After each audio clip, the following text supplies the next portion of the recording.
Hi అండి, welcome to our channel ధన్యతే.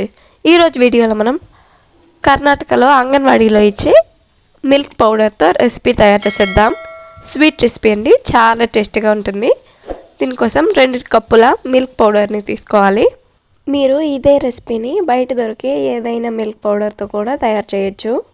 1 cup నీళ్ళను వేసుకొని ఫ్లేమ్ సిమ్లో ఉంచుకొని గరిటెతో కలుపుతూ మిల్క్ పౌడర్ మొత్తం నీటిలో కలిసే విధంగా గరిటెతో కలుపుకోవాలి. మిల్క్ పౌడరు ఉండలుగా ఉంటుంది, ఏం భయపడాల్సిన అవసరం లేదు. వేడి పెరిగే కొద్దీ మిల్క్ పౌడర్ నీటిలో బాగా కలిసిపోతుంది. ఖచ్చితంగా గరిటెతో కలపడం మాత్రం ఆపకూడదు, గరిటెతో కలుపుతూనే ఉండాలి. గరిటెతో కలపడం ఆపినట్లయితే కింద అడుగంటిపోతుంది, అప్పుడు స్వీట్ టేస్ట్ చేంజ్ అయిపోతుంది. చూసుకొని గరిటెతో కలుపుతూ ఉడికించాలి. మిల్క్ పౌడర్ని వీడియోలో చూపిస్తున్న విధంగా కలుపుకున్న తర్వాత మరొక 1/2 కప్పు నీళ్ళను వేసుకొని గరిటెతో కలుపుతూ ఉడికించుకోవాలి. మనం మొత్తం 2 కప్పుల మిల్క్ పౌడర్కి 1.5 కప్పు నీళ్ళను వేసుకున్నామండి. మీరు ఇదే మిశ్రమాన్ని పాలతో కూడా చేయొచ్చు, కానీ మిల్క్ పౌడర్తో అయితే స్వీట్ తొందరగా అయిపోతుంది, టేస్ట్ కూడా చాలా బాగుంటుంది. ఈ స్వీట్ని పాలతో చేసినట్లయితే ఎక్కువ టైం పడుతుంది. మనం ముందుగా మిల్క్ పౌడర్తో ఇప్పుడు పాలను తయారు చేసుకున్నాము. గరిటెతో ఇదే విధంగా కలుపుతూ ఫ్లేమ్ని సిమ్లోనే ఉంచుకొని పాలు బాగా మరిగేంత వరకు ఉడికించుకోవాలి. వీడియోలో చూపిస్తున్న విధంగా పాలు బాగా మరుగుతూ ఉన్నప్పుడు నిమ్మరసాన్ని కొద్దిగా వేసుకొని గరిటెతో బాగా కలుపుకోవాలి. నిమ్మరసం వేయడం వల్ల పాలు బాగా విరుగుతాయి. మొత్తం నిమ్మరసాన్ని ఒకేసారి వేసామంటే సరిగా విరగదు, కాబట్టి మధ్యలో నిమ్మరసం వేస్తూ కలుపుకోవాలి. చూడండి, పాలు విరగడం అయితే స్టార్ట్ అయిపోయింది.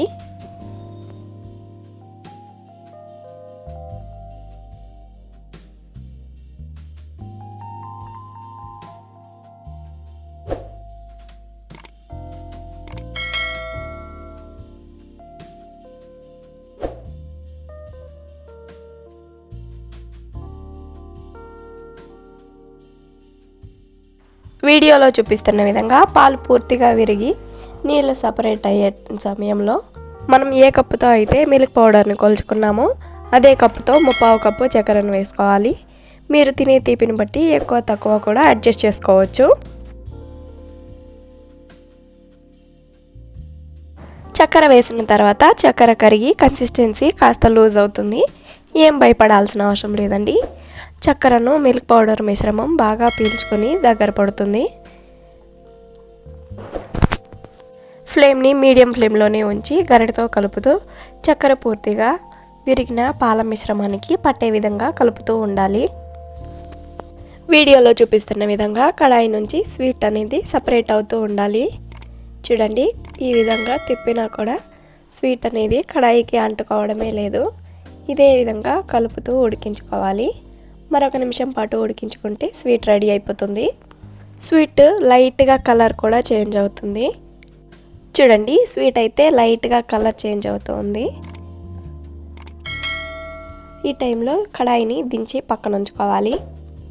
ఏదైనా ఒక బౌల్కి నెయ్యిని అప్లై చేసుకొని మనం ముందుగా తయారు చేసిన స్వీట్ రెసిపీని బాక్స్లో వేసుకొని గరిటెతో ప్రెస్ చేసుకోవాలి.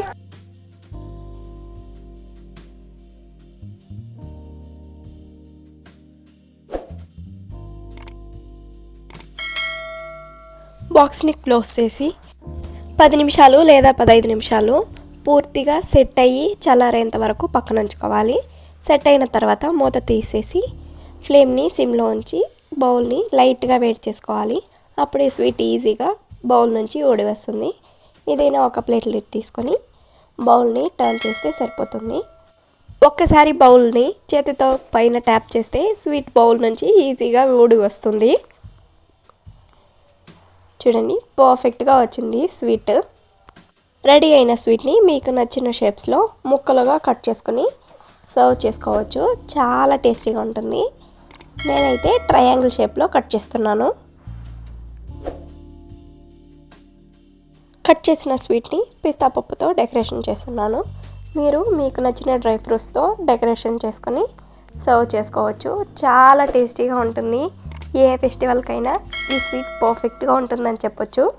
పీసెస్గా కట్ చేసిన స్వీట్ని ఒక్కొక్క పీస్గా ప్లేట్లోకి తీసుకొని సర్వ్ చేసుకోవడమే. తిన్నవారు కూడా చాలా టేస్టీగా ఉంది, చాలా బాగుంది, ఎలా చేసావు అని అడుగుతారు. ఇదే విధంగా కాకుండా మీకు నచ్చిన షేప్స్లో స్వీట్ని కట్ చేసుకుని సర్వ్ చేసుకోవచ్చు. మీరు కూడా ఒకసారి ఇదే విధంగా రెసిపీ ట్రై చేసి రెసిపీ మీకు ఎలా వచ్చిందో కామెంట్ చేసేయండి. మీకు ఈ వీడియో నచ్చినట్లయితే ఒక లైక్ చేసి సబ్స్క్రైబ్ చేసేయండి. Thank you for watching.